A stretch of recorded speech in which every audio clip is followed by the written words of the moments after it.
The Hackinack Bulls were not exactly the pride of minor league baseball. Their field was in such disrepair that train tracks actually ran through it, forcing games to stop every time a locomotive rumbled past.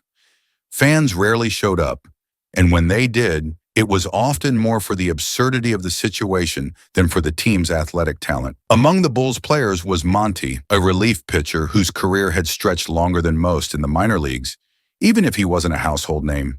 His closest companion on the team was Spike, the catcher who not only caught his pitches, but also put up with his constant dreaming. One day, Monty confided in Spike that he had noticed a man taking photographs of him during the last several games. The man's name was Donaldo, and Monty became convinced this was a scout keeping tabs on him, maybe even preparing to recruit him to the big leagues. Spike, ever the realist, brushed this off, insisting that Monty was chasing false hope.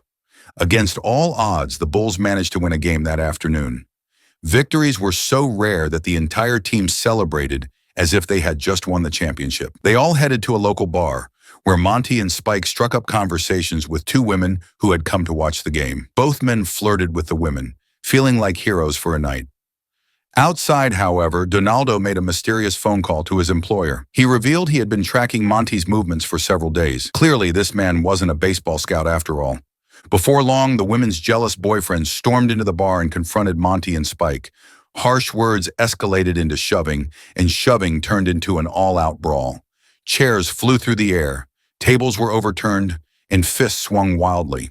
Some bar patrons joined the fray, while others slipped away, not wanting to be caught in the inevitable police raid. Sure enough, one woman called the cops before the situation could calm down. The next morning, Monty and Spike found themselves in a holding cell, battered and nursing hangovers. Their coach, Charlie, visited them but had grim news. The team's management would not be paying for their bail. The organization was looking ahead to rebuild with younger players. Charlie, though sympathetic, told Monty that playing 15 years in baseball was more than most ever got, and that he should be grateful for the ride. Soon the two friends were in a courtroom facing charges ranging from assault to property destruction. They pleaded their innocence and argued with the judge, but their protests only irritated him. He set their bail at $3,000, a sum neither man had. Just as they prepared to be sent back to jail, Donaldo stepped forward. He revealed he represented an anonymous party willing to pay their bail and fines, but only if Monty and Spike agreed to plead guilty. Monty, still convinced Donaldo was somehow connected to Major League Baseball, eagerly accepted. Instead of being sent to a training camp, however, Donaldo whisked them away to New York City, where he led them into a towering corporate office. Spike panicked, thinking they had been duped by an undercover cop. Donaldo clarified that he was never a scout at all, but rather a representative for a law firm handling the affairs of Monty's great-uncle Robert. Monty was stunned. His uncle Robert, who had cut ties with the family in the 1930s after a bitter argument, had vanished decades ago.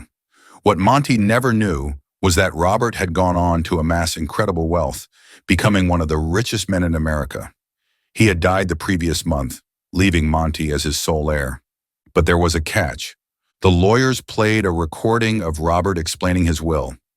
Monty was taken aback to see that Robert was white.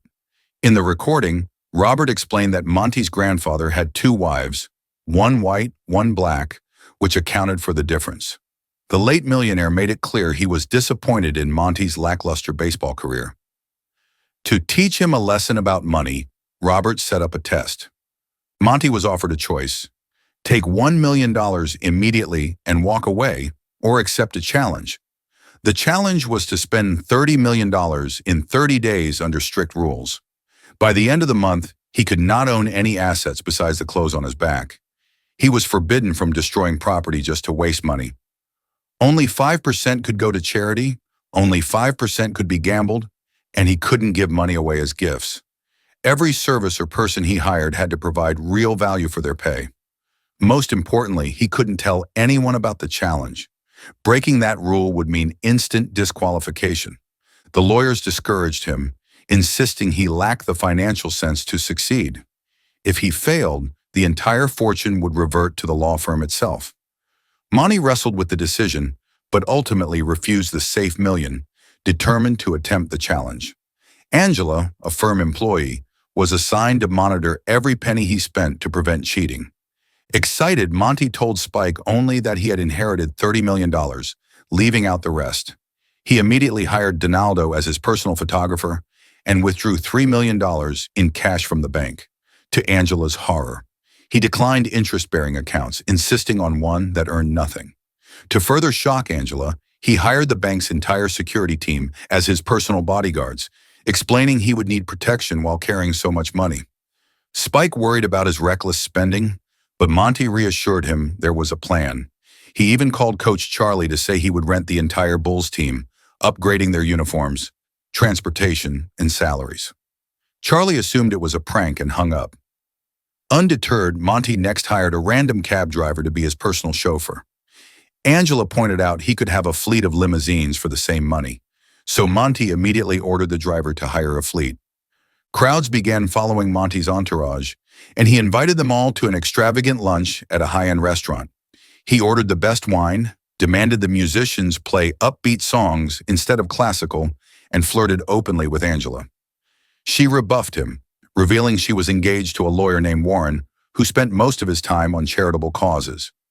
Monty cheekily asked to meet him, promising to pay for his time. Angela scolded him, insisting not everything could be bought. By the time Monty checked into a luxury hotel, news outlets were buzzing with stories about the mysterious millionaire. He paid 10 times the usual rate to secure the top 2 floors, dressed himself in Spike and fine suits, and continued his spree. When Warren showed up to collect Angela, Monty quickly donated to one of his charities. Impressed by Warren's knowledge of art and design, Monty offered him a lucrative position as his decorator. To Angela's dismay, Warren accepted without hesitation. Soon, Warren begged his firm for a month off, and they agreed. But only if he spied on Monty to ensure the law firm got its cut should Monty fail. As days passed, Angela grew closer to Monty, even joining him for lunch. But their relationship was tested when he went to ridiculous lengths to spend money, such as overpaying a man who faked injuries in a minor car accident.